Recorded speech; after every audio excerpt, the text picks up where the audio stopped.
Je suis hyper direct dans le titre. Directement, tu as vu que j'étais pro école. Je te dis que aller à l'école, ça te rend plus intelligent. C'est vrai. Les études scientifiques qui ont été faites sur le sujet, même si on voudrait dire que l'école ça sert à rien et que c'est pas si intéressant et qu'en fait ce qui fait que tu es intelligent, c'est pas l'école, mais c'est tes capacités qui sont développées parce que tu as lu des livres de développement personnel et puis que tu médites et que tu as fait toutes ces choses-là, tu es indépendant, tu es quelqu'un d'autonome, tu détestes l'école, tu vois cette vidéo-là, tu as envie de te convaincre que l'école c'est bien ou que l'école ça pue la merde. A priori, ce que je vais dire là maintenant va vraiment t'intéresser, qui que tu sois, que vraiment tu aies 8 ans ou que tu aies 70 ans. L'école, c'est le sujet qui passionne tout le monde a envie d'en parler, tout le monde a envie de faire son petit commentaire. Mais s'il y a un truc que je peux avancer dans cette vidéo-là, c'est que l'école, par année d'études, tu vas gagner 3,8 points de QI par année d'études. Je n'ai pas sorti ça d'un livre de développement personnel ou quoi, je te parle de scientifiques qui ont fait des dizaines d'années de recherche, je te parle de faits scientifiques.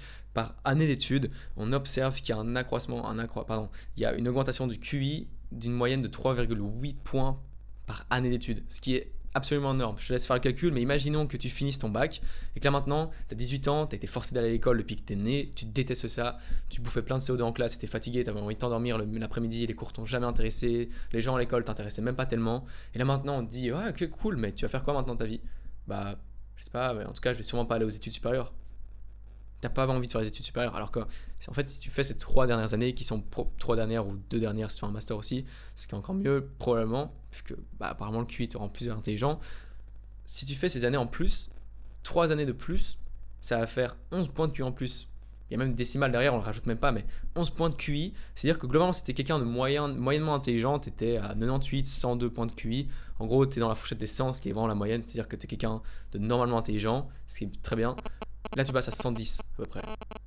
Tu vas être à plus ou moins 111. C'est absolument un écart qui est significatif. C'est-à-dire qu'au lieu d'être moyennement intelligent, plus ou moins comme tout le monde, maintenant tu es plus intelligent que la moyenne.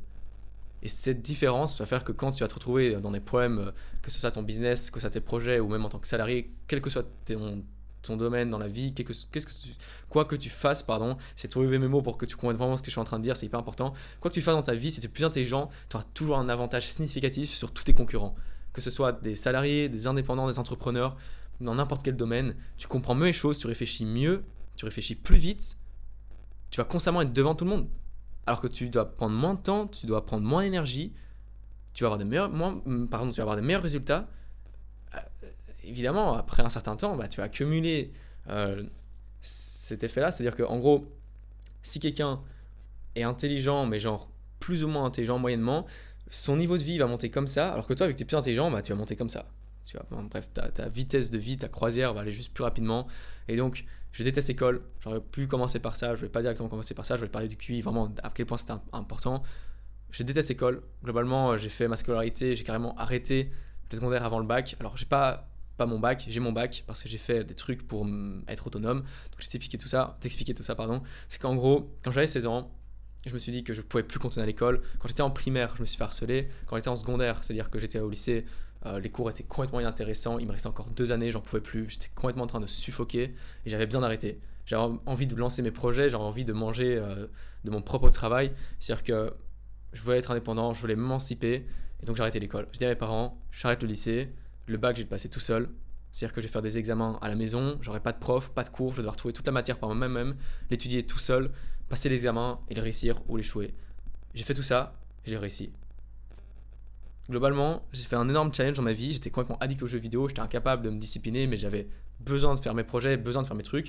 Je me suis motivé, j'ai passé mon bac et là maintenant je suis à l'université. Alors que quand j'ai fini mon bac, je me suis dit plus jamais je retournerai aux études. J'ai passé 3 années à faire mes projets, à faire du sport, à voyager, et je me suis dit après ces 3 années, ce qu'il y a absolument à faire, c'est faire des études. Et là maintenant, je fais des études et je sais à quel point c'était le meilleur parcours que je pouvais faire là maintenant. Arrêter les cours, faire mon bac par moi-même, ça m'a donné une énorme expérience. Ensuite, j'ai pris du temps pour souffler parce que j'en pouvais plus de l'école, j'étais harcelé, et puis les cours m'intéressaient pas, je détestais profondément l'école. S'il y a une personne qui aimait pas l'école, c'était vraiment moi, j'étais ce spécimen-là. Et là maintenant, je me retrouve à faire des études à l'université. Je suis tellement en train de kiffer le truc que je me vois potentiellement faire des études pendant encore 5 ans s'il le faut. Ça me dérange pas du tout. Tellement c'est intéressant. Tout ce que j'y apprends est hyper intéressant. Et c'est là que je vais t'expliquer globalement ce qui se passe dans le système éducatif. C'est que quand tu es petit, quand tu as moins de 12 ans, que tu sois en CM1, CM2, que tu sois en Australie ou n'importe où dans le monde. Je ne vais pas essayer de prendre les classes par CM1, CM2. Moi, je suis en Belgique, donc on appellerait ça la 5e et 6e primaire. En France, ce serait CM1, CM2. Je vais te parler d'âge, comme ça tu peux bien comprendre de quoi on parle, d'où que tu sois, si tu sois Suisse ou Canada, n'importe quoi. En gros, quand tu as 12 ans ou moins, en dessous de 12 ans, tu vas apprendre des choses qui sont réellement importantes. Parce que quand tu vas à l'école, on t'apprend à écrire, on t'apprend à lire. Si tu es illettré dans la société, bah, tu es clairement retardé. Tu vois un contrat, tu sais pas le signer. Avant de signer un contrat pour ton business ou pour trouver un job, tu sais pas lire de livres. Tu sais pas t'éduquer, enfin bref, t'as juste pas accès à la connaissance, t'as juste pas accès à la communication par voie écrite, t'es clairement retardé par rapport à la moitié des personnes. Donc évidemment que, enfin la moitié des personnes, absolument tout le monde en fait. Donc évidemment que savoir lire et écrire, c'est absolument essentiel. Tu peux pas passer au-delà de ça. Apprendre à calculer, apprendre ces tables de multiplication, c'est gagner du temps énorme dans sa vie, faire de l'abstraction et d'avoir un niveau assez correct en arithmétique dans ta tête, c'est clairement essentiel pour ta vie de tous les jours. On pourrait dire non, mais ça sert à rien les maths. À quel moment tu te retrouves à devoir donner tes tables de multiplication dans la rue à un étranger pour l'aider ou quoi? Ça arrive jamais. Ouais. Ok, ouais, tu peux prendre des situations, les extrapoler et dire que ça arrivera jamais. Globalement, si tu as plus de ressources, si ton intelligence cristallisée, je vais y venir juste après pour t'expliquer ce que c'est l'intelligence cristallisée. Si ton intelligence cristallisée est plus développée, dans la vie, tu vas mieux t'en sortir. Tu seras plus intelligent, tu auras plus de résultats. Et donc, il y a deux formes d'intelligence, je te les explique, ensuite je vais un peu plus loin dans le sujet de l'école. En gros, tu as l'intelligence fluide et l'intelligence cristallisée. L'intelligence fluide, c'est celle qui se développe de tes 0 à 20 ans et qui ensuite décroît. C'est-à-dire qu'on parlait des 25 ans à l'époque. Non, en fait, ton cerveau se développe jusqu'à plus ou moins 25 ans, oui, mais ton intelligence, elle est à son prime quand tu as 20 ans et ensuite elle décroît. Et cette intelligence fluide, c'est celle qui te permet de réfléchir, d'avoir des concepts abstraits, de pouvoir philosopher sur le monde, voir un problème et le résoudre. Genre, tu vois un Rubik's Cube, tu sais le résoudre. Tu vois un plateau d'échecs, tu vas faire une partie. C'est grâce à ton intelligence fluide que tu peux réfléchir et résoudre le problème alors que tu n'as jamais joué aux échecs, par exemple, et qu'on est juste en train de t'expliquer les règles. Par contre, quand tu as ton intelligence cristallisée, c'est celle qui te permet de retenir les choses. Donc, c'est tout ce qui stocke dans ta mémoire, toutes les expériences que tu as vécues, tout ce que tu as appris. Par exemple, tu regardes cette vidéo-là maintenant, tu es en train d'accumuler de l'intelligence cristallisée. Le simple fait que tu apprennes ce que c'est l'intelligence cristallisée, c'est de l'intelligence cristallisée. Par contre, le fait que tu réfléchisses à est-ce que tu as beaucoup d'intelligence cristallisée ou quoi, là, tu es en train de faire de la métacognition. Ça, c'est de l'intelligence fluide. Parce que tu es en train de réfléchir à quelque chose par rapport à toi-même, par rapport à ta propre intelligence. Ça, c'est de l'intelligence fluide, tu es en train d'utiliser tes capacités d'intelligence fluide. Donc, ton intelligence cristallisée, elle se développe énormément quand tu vas à l'école, pas en secondaire, pas quand tu apprends les choses pour le bac. Par exemple, le théorème de Thalès et de Pythagore, on s'en fout profondément. Là, pour le coup, dans la vie, il n'y a aucun moment où on va te dire tiens, tu peux me parler du théorème de Pythagore, s'il te plaît, sinon je te plante avec un couteau. Tu vas jamais survivre grâce à ça, tu vas jamais gagner ta vie grâce à ça, à moins que tu ailles dans les mathématiques. Alors là, oui, évidemment que c'est intéressant, mais si ça t'intéresse, t'as pas de problème avec ça, donc c'est chill. Mais la plupart de ce que tu apprends est inintéressant. Faire une dissertation, c'est plus ou moins bien pour apprendre à structurer son esprit ou quoi, mais globalement, c'est pas hyper intéressant. Par contre, apprendre à lire, à écrire, apprendre à calculer, tout ce que tu fais quand tu as moins de 12 ans, c'est intéressant. Tout ce que tu fais de tes 12 à 18 ans, en fait, c'est plus ou moins de la branlette intellectuelle. Tu te poses sur une table pendant 8 heures, c'est hyper chiant. Mais une fois que tu as ton bac, là, tu peux utiliser ce bac pour aller à l'université. Et à l'université, tu réapprends des choses hyper intéressantes qui te font une culture générale spécifique. C'est-à-dire que si tu étudies l'ingénierie, par exemple, tu vas être ingénieur civil, par exemple, tu vas apprendre à clairement créer des ponts. Grâce à ces ponts, il y a des gens qui vont pouvoir rouler avec leur voiture. Grâce au fait que les gens savent rouler sur un pont qui communiquait entre deux vallées, par exemple, il y a des ouvriers qui vont pouvoir passer, ils vont passer avec leur camionnette, ils vont pouvoir construire des maisons. Grâce à ces maisons, il y a des gens qui vont pouvoir vivre. Vu qu'ils ont un niveau de confort de vie, ces gens-là vont devenir potentiellement on va dire des psychologues. Ces psychologues-là vont permettre à aider des personnes qui ont des problèmes psychologiques à aller mieux. Et du coup, vu qu'il y a des personnes qui vont mieux, il y a moins de crimes dans la société. Enfin bref, tu peux faire tout ce que tu veux comme construction dans ta tête. Mais globalement, quand tu apprends des choses qui sont spécifiques, tu vas aider la société d'une manière assez intéressante. Et tu peux faire ingénieur social, tu peux faire psychologue, ce que tu veux. Il y a 10 000 études qui existent. Il y a d'office des études qui t'intéressent plus ou moins. Et même si tu veux être entrepreneur ou indépendant et que tu te dis que les études ça sert à rien, ça sert d'office parce que tu as accumulé de l'intelligence cristallisée, ça fait de la culture générale. Il y a beaucoup de choses dont je parle dans mes vidéos qui viennent de mes études. Et je parle pas de trucs que j'ai lu dans un livre de développement personnel parce que j'ai trouvé ça intéressant. Ce que je dis dans mes vidéos, pour la plupart des choses, voire l'entièreté de mes choses, c'est des profs d'université qui ont fait des années de recherche, des décennies d'années de recherche, qui ont lu des articles scientifiques, qui ont partagé les articles scientifiques. Quand le cours est fini, je vais leur poser des questions pour avoir plus de connaissances, comprendre mieux comment, par exemple, le féminisme universaliste est devenu un espèce de féminisme misandre. Du coup, je peux avoir des débats avec des personnes intelligentes et pas juste des personnes qui sont là sur YouTube pour te dire que, en gros, globalement, les féministes sont pas bien. Et puis tu vas avoir des féministes sur YouTube qui vont dire que les hommes c'est pas bien. Je te caricature tout, je tire un trait sur tout ce qui se passe, mais globalement, quand tu rencontres des gens intelligents, tu deviens intelligent, tu peux accumuler leur savoir. Et c'est ce qui se passe quand tu es à l'université. C'est hyper intéressant. Et si là maintenant t'étouffes complètement et que t'en peux plus d'aller en cours, je te conseille pas d'aller directement après ton bac à l'UNIF. Déjà, donc premier point, finis ton bac, quoi qu'il arrive. Vraiment, fais tous les efforts qu'il faut, mais finis ton bac, c'est absolument essentiel pour le reste de ta vie. Vraiment, tu comprendras quand tu auras 2 ans, 3 ans, 4 ans de plus. Il ne faut pas avoir 30 ans, 40 ans pour comprendre pourquoi le bac c'est intéressant. Tu le comprends directement une fois que tu l'as pas ou que tu l'as. Donc passe ton bac. Une fois que tu passes le bac, si tu n'en peux plus des cours, ne va pas directement à l'UNIF. Tu vas juste étouffer, tu vas y aller, tu vas détester le truc parce que tu n'en peux plus.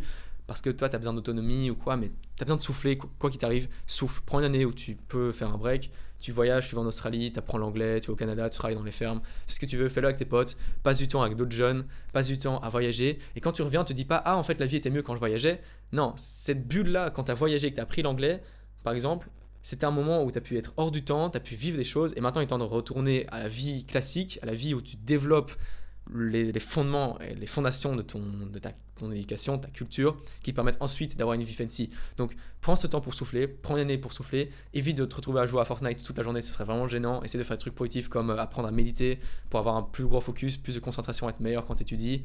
Apprends des choses intéressantes en lisant des livres, en regardant des vidéos YouTube vraiment intéressantes, en achetant des formations vraiment intéressantes.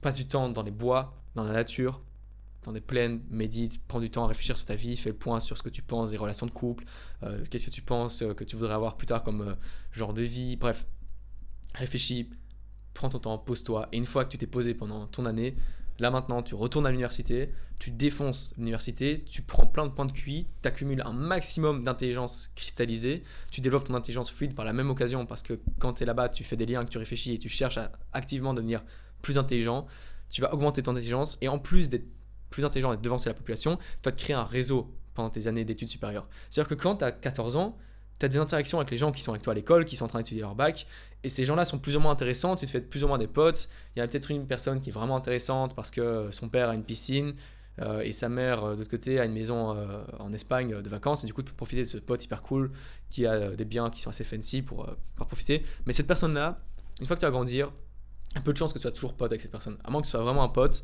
très très proche, tu seras plus trop pote avec cette personne. À moins qu'elle fasse partie de tes 1, 2, 3 ou 4 personnes avec qui, quand tu finis le livre, tu restes pote.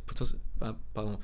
Moi, dans mon parcours, ce que je veux dire là maintenant, c'est que j'ai gardé 3 potes d'avant mes 18 ans. Tous les autres, c'est des très très très bonnes connaissances. Mais les 3 personnes qui sont vraiment dans ma vie, avec qui je parle au quotidien, ils sont 3. Ils sont pas 4, pas 5, pas 6. C'est 3 personnes. Par contre, là maintenant, une fois que je suis aux études supérieures, je rencontre des personnes qui sont en train d'étudier la psychologie, des personnes qui sont en train d'étudier la chimie, d'autres personnes qui sont en éducation physique, qui sont en train de littéralement apprendre comment développer vraiment bien son corps. Donc je sais parler avec eux par exemple, périostite, de problèmes de course à pied. J'ai des potes qui sont kinés, j'ai des potes qui sont architectes. En gros, je suis en train de me créer un réseau de personnes qui sont avocates, qui sont juristes, qui seront médecins, architectes, ingénieurs, kiné. Donc toutes ces personnes-là, une fois qu'elles seront âgées, ce seront des gens que je pourrais appeler pour dire, gars, j'ai un problème là, j'ai un problème de cœur, est-ce que tu check le truc? Mon pote en fait est devenu cardiologue et je sais me faire intercaler dans un rendez-vous plus tôt, alors que ça se trouve j'aurais pris un rendez-vous public, j'aurais un problème de cœur, ça serait aggravé sur le temps, il fallait que je me fasse opérer le plus rapidement possible. Et parce que j'avais un pote, j'ai un énorme avantage. On peut dire que c'est absolument horrible et que c'est parce qu'il y a des inégalités sociales. Globalement, si tu sais faire des études, si tu sais te sacrifier pendant 3 ans pour faire ces réseaux-là, pour rencontrer des gens intéressants, fais-le, motive-toi, rencontre ces personnes-là, développe une intelligence cristallisée, tu seras toi-même utile à la société. Il n'y a rien de plus satisfaisant dans la vie de te sentir utile, d'aider des gens et en retour de te faire aider. C'est absolument complètement sain comme échange, c'est-à-dire que tu apportes des choses et tu reçois des choses en échange. Il y a un équilibre qui se crée. Donc en plus d'être maintenant intelligent, tu as un réseau qui te permet d'aller plus loin dans ta vie. Quand tu vas construire ta maison, tu vas pas faire appel à un simple architecte random, tu vas faire appel à ton pote architecte, il va faire un prix. Ta maison, au lieu de coûter par exemple 300 000 euros, elle va t'en coûter 250 000, au lieu de t'en coûter 3 millions, parce que maintenant tu es un entrepreneur et que tu as réussi ta vie, au lieu de t'en coûter 3 millions, elle va te coûter 2 millions 5, 2 millions 2. Je fais des chiffres, je donne des chiffres n'importe comment, je n'ai pas à faire de vrais calculs mathématiques, mais globalement le fait de créer un réseau, je pense que tu peux le comprendre, c'est hyper intéressant. Et c'est pas parce que les gens font des études que c'est des espèces de salariés moutons pris dans la rat race. Tu peux très bien être un indépendant, un entrepreneur ou quelqu'un qui a des projets personnels à côté des études. C'est typiquement ce que je fais là, je fais des études. Il n'y a aucun monde où on peut me traiter de mouton. Quand j'ai fini mes cours, ce que je fais, c'est que je prends mes chaussons d'escalade et mon baudrier, je vais faire de l'escalade, je vais faire de la course à pied, je fais cette chaîne YouTube ici. je me cultive encore en or, je joue du piano, enfin bref, je fais 10 000 trucs à côté d'études. Je suis pas un espèce de mouton qui est pris dans la matrice parce qu'Andrew Tate a dit que je suis un putain de mec dans la matrice parce que je suis à l'université et que du coup je deviens un mec brainwashé par le wokisme des USA. Pas du tout. En fait, si t'es quelqu'un d'indépendant de base à l'université, aux études supérieures, tout court, tu vas clairement kiffer ta vie parce qu'en fait tout le monde s'en fout de ce que tu fais, les profs n'ont rien à foutre de si tu réussis ou pas, il n'y a personne derrière toi, les gens globalement si tu rates ils vont se dire bon bah ce mec est pas très fort mais on s'en fout. Tes parents sont plus ou moins derrière toi mais si t'es même pas chez toi à la maison, ils n'ont pas beaucoup de contrôle sur ce que tu fais, t'as passé 18 ans, t'es plus en train de te faire soumettre par une pression qui est l'entité scolaire avec tes profs et tout ce qui va avec et tes parents. Là maintenant t'as 18 ans, tes profs s'en foutent de toi, tout le monde s'en fout de ce que tu fais, c'est entre toi et toi, donc fais les bons choix, fais ce qui te passionne dans la vie et en faisant ce qui te passionne, tu vas aller loin dans la vie. Donc, je t'ai donné tous les points. Crée du réseau, crée de l'intelligence en allant à l'école. Retiens que si tu vas, surtout retiens, fais le calcul toi-même, mais par année d'études, tu vas augmenter ton QI de plus ou moins 3,8 points. Ce qui est énorme. Donc, c'est-à-dire qu'au lieu d'être quelqu'un de bête, de moyen ou d'intelligent, tu vas devenir quelqu'un de moyen, très intelligent ou très très intelligent. Sur ce, je t'ai tout dit. Je pense que tout ce que je t'ai dit était vraiment intéressant. Si tu penses aussi que ce que je t'ai dit était intéressant et que tu n'es pas encore abonné, tu peux t'abonner. C'est un win équitable où je t'aide à t'améliorer. Je prends du temps pour te partager des connaissances. En échange, toi, tu as juste appuyé sur un bouton. Ça ne te coûte pas d'énergie. C'est complètement net. Et sur ce, fais les bons choix. Je te souhaite de vraiment réussir dans la vie. Et à bientôt.